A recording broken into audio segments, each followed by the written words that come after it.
Hello friends, this is part 4 of Classical Dynamics paper DSE 1 2022. Uh, we have already solved up to question number 6a in the last part, right? So today we're going to start from 6b, okay? So this is my Insta ID if you want to follow me on Insta. Oza Lakhajit LAKHYAJIT 123. This is my Insta ID. You can follow me on Insta. Okay. So now let's start. So what is the 6b? Let me solve this one. We have already solved up to question number 6a, right? Here deduce the expression for 4 velocity and 4 acceleration, right? 4 velocity or 4 acceleration, right? Also known as world velocity. Okay, 4 velocity is also known as world velocity, world acceleration, like this. So now let me answer this question. Okay, so before we discuss about 4 velocity, so first let us discuss about 4 vector. Now you see the position vector, position 4 vector means you see, so in three-dimensional space, x, y, z coordinate system, we know the position vector of a point x comma y comma z, it has 3 coordinates, right? It has 3 coordinates. Now you see, so this vector is all written as like this: x I cap plus y j cap plus z k cap, like this, right? So now for this position vector is a vector of position vector of a point which is in 4-dimensional space. Okay, 4-dimensional space. It has x, y, and z axis, and one more axis which is imaginary axis, that is time axis. Okay, time axis is considered to be imaginary here. Okay, so here you see, in this case, this is the position vector, 4 position vector. Okay, so it consists of 4 components: x1, x2, x3, x4. Here x1 you can imagine as x, x2 is nothing but y, and x3 is z, and x4 is the time component, which is ICT, which is considered as imaginary part. Okay, and this x1, x2, x3, these are written as r. That means that r vector is equal to x1 I cap, x2 z cap plus x3 k cap. So instead of x, y, z, they are using x1, x2, x3. That's it. Okay, so hope you have understood this. Now for velocity, or the velocity 4 vector, so u mu is given by the components of the velocity of 4 vector are defined as u1. So this is time this is derivative of x1 with respect to proper time tau. Okay, so here you see this dx1 by d tau, it can be written as dx1, if we write here t dt into dt by d tau. It can be written like this. If you cancel these two, then again you're gonna have this, right? So now you see, we know that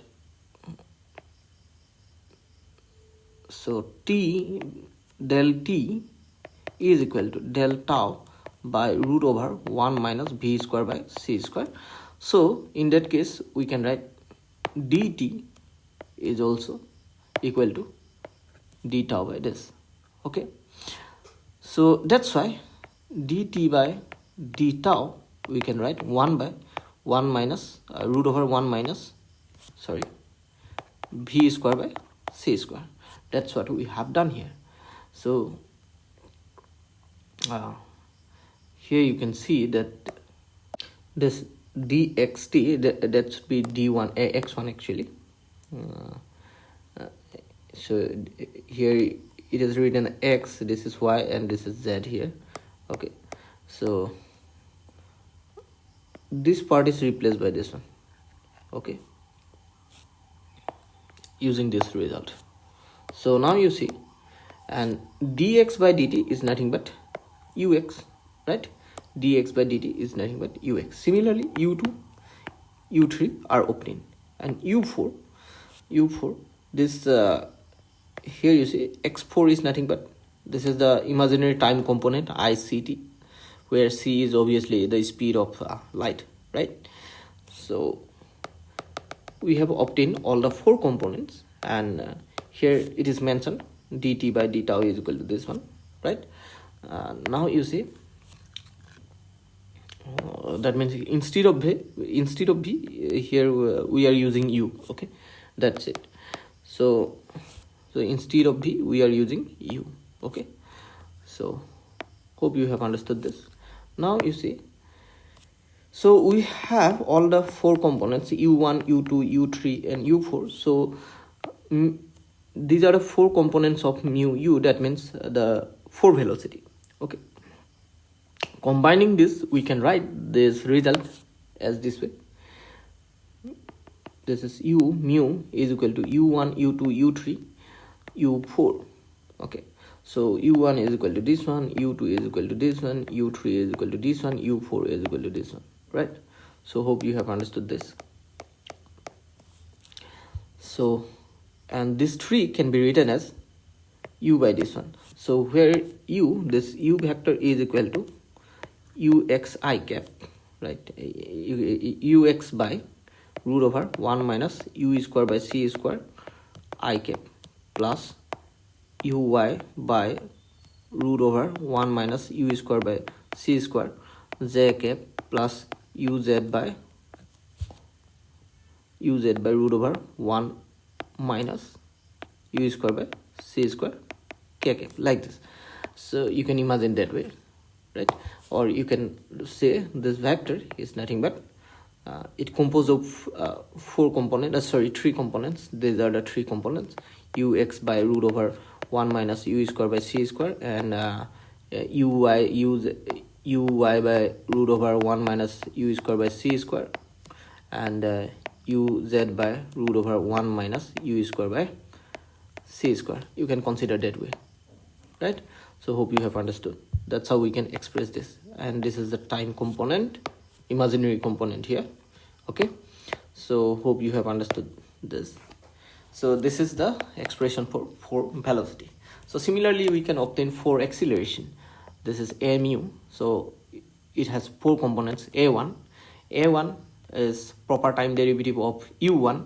So this also can be written as, you know, du1 by d tau also can be written as du1 by dt into dt by d tau. We can write that way. And dt by d tau is again replaced by this 1 by root over u square by c square, okay. So u1 means this is the x component, you can consider that way, right? So now you see what we have done here. Just wait, let me clean these things. So how we have got this result, let me tell you. This part is constant taken here. Now you see, instead of dt by d tau, we have got this one which is written here. And if you differentiate this, then what you can have? So you can consider this one as ux into 1 minus u square by c square whole to the power half. You can imagine that way. Now if you differentiate it with respect to time, then you have to use the product rule, okay. So now let us use the product rule here, u into v rule, okay. If you use that u into v, if you differentiate it with respect to t, then derivative of the first function into second function plus second function, or first function derivative of the second function, or you can write this way also, first function derivative of the second function plus derivative of the first function into the second function. You can express this way also.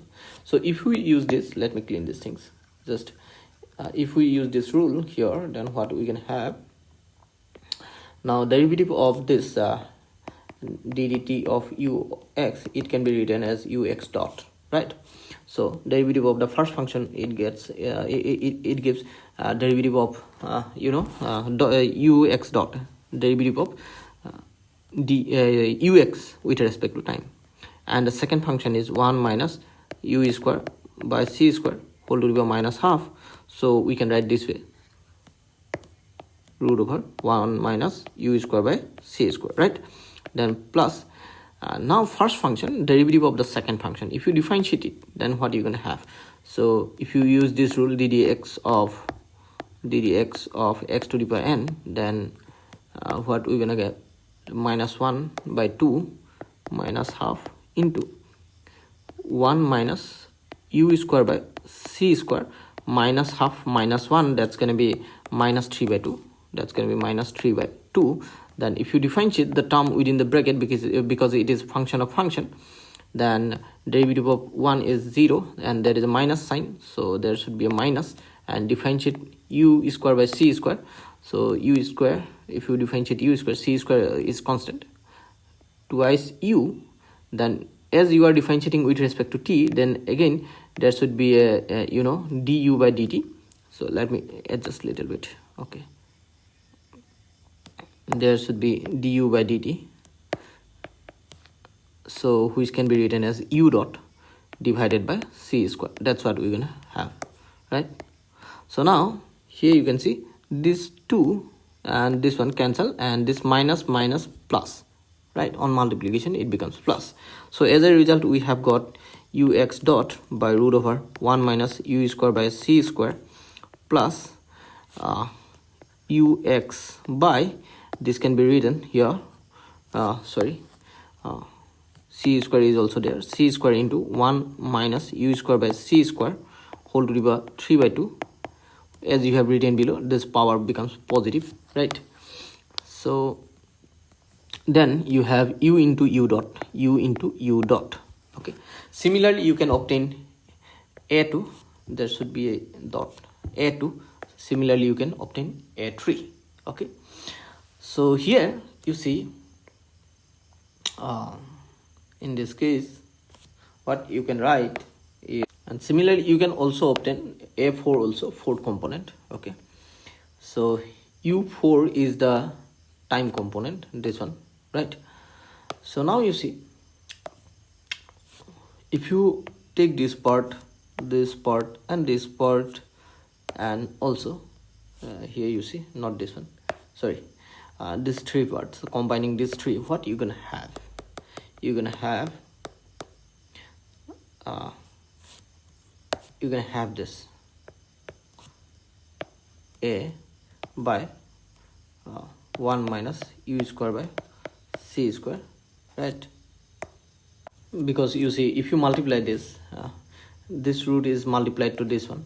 Okay, this root is multiplied to this one, and this one is also multiplied to this one.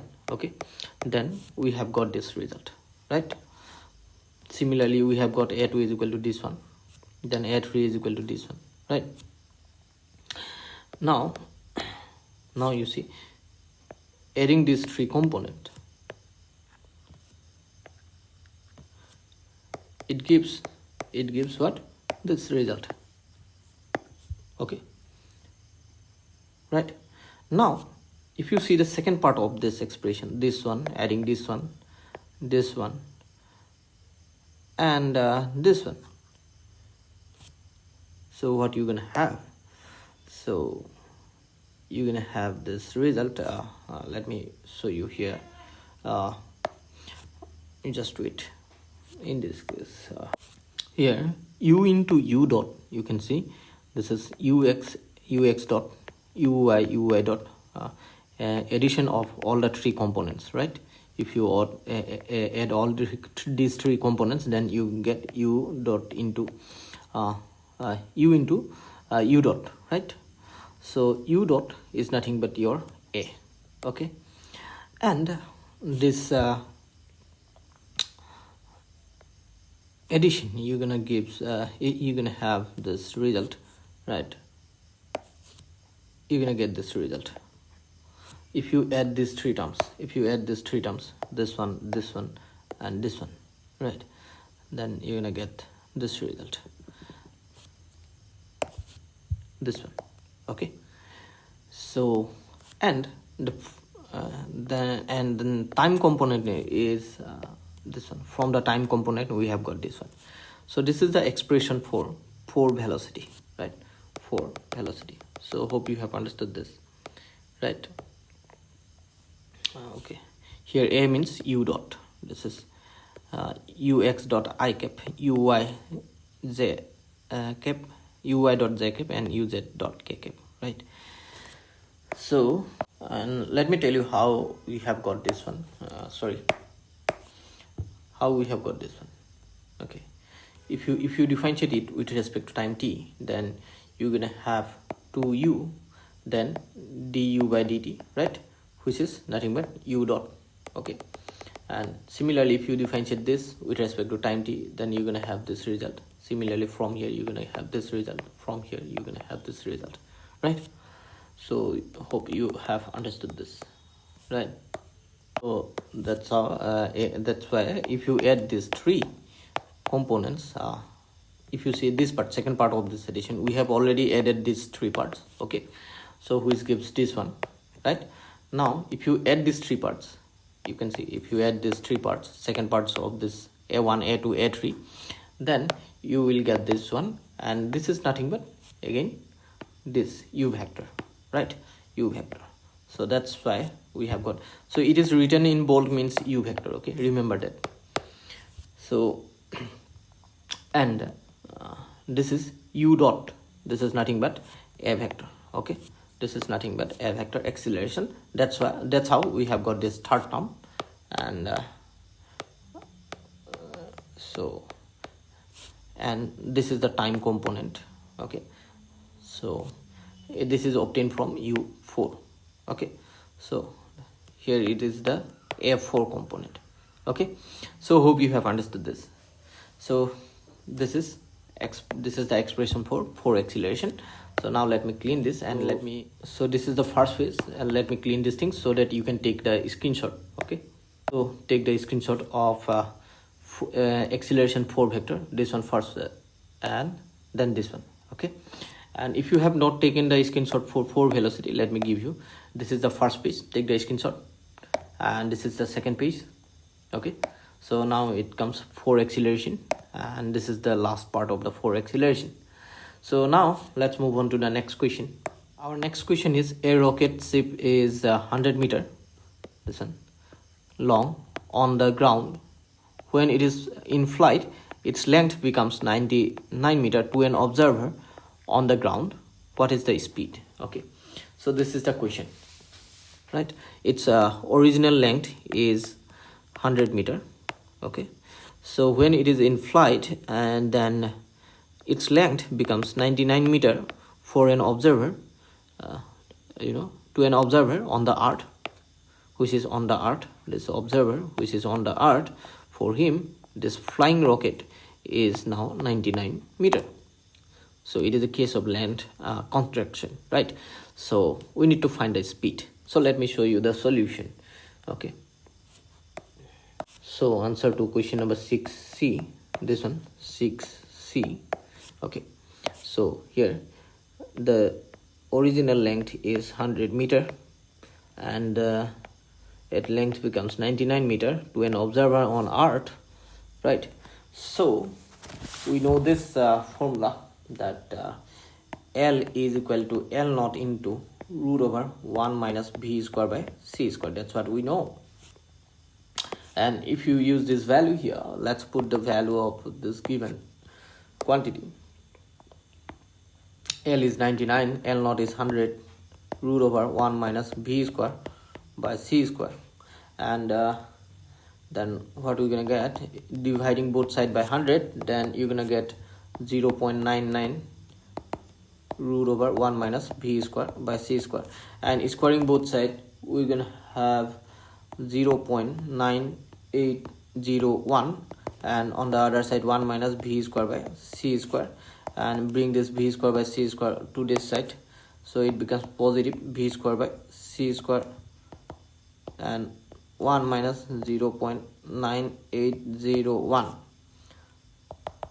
So v square, and if you subtract these two, then what you're gonna have? You're gonna have 0.199 and into c square, and taking square root, you're gonna have v is equal to square root of this one will be I have used calculator. It's approximately 0.1411, something like that, approximately this one. And sorry, on taking square root, that should be c, and c is nothing but 3 into 10 to the power 8 meter per second, right? So if we use this value, then it gonna be, then v is equal to 0.423 into 10 to the power 8 meter per second. If you multiply 110 with this, then it becomes 4.23 into 10 to the power 7 meter per second. That's what we're gonna have, right? So now let's move on to the next question. Here you see there is one more question, or this is 6c, or okay, the total energy of a particle is exactly twice its rest energy. That means E is equal to 2 times of E naught.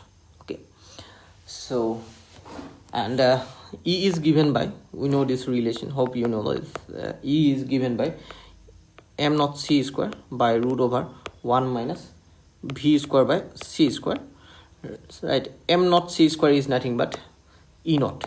E naught is equal to m naught c square, right?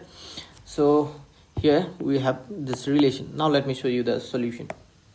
So 6c, or okay, or so now you see that E is equal to, here E is equal to 2 times of E naught, right? 2 times of E naught. Okay, and we know that E is equal to E naught, or you can say m naught c square by root over 1 minus v square by c square, and m naught c square means E naught by root over 1 minus v square by c square.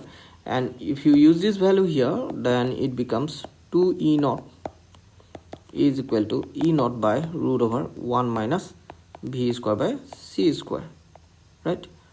That's what we're gonna have. E naught cancels, so root over 1 minus v square by c square can be written as 1 by 2, which is nothing but 0.5. So squaring both sides, we can have 1 minus v square by c square. 0.5 square is 0.25, right? So which becomes v square by c square 1 minus 0.25, right? So if you simplify this, then v square by c square, that's going to be equal to 0.75. So it can be written as v square is equal to 0.75 into c square. That's what we can write. And taking square root, v is equal to, and square root of 0.75, that is approximately 0.866, okay, into c square root of c square is c simply, and if you put the value of c, that is 3 into 10 to the power 8 meter per second, then this is going to be almost equal to 2.6 into 10 to the power 8 meter per second, approximately this one. This is your answer. So hope you have understood. Thank you for watching. See you in the next video.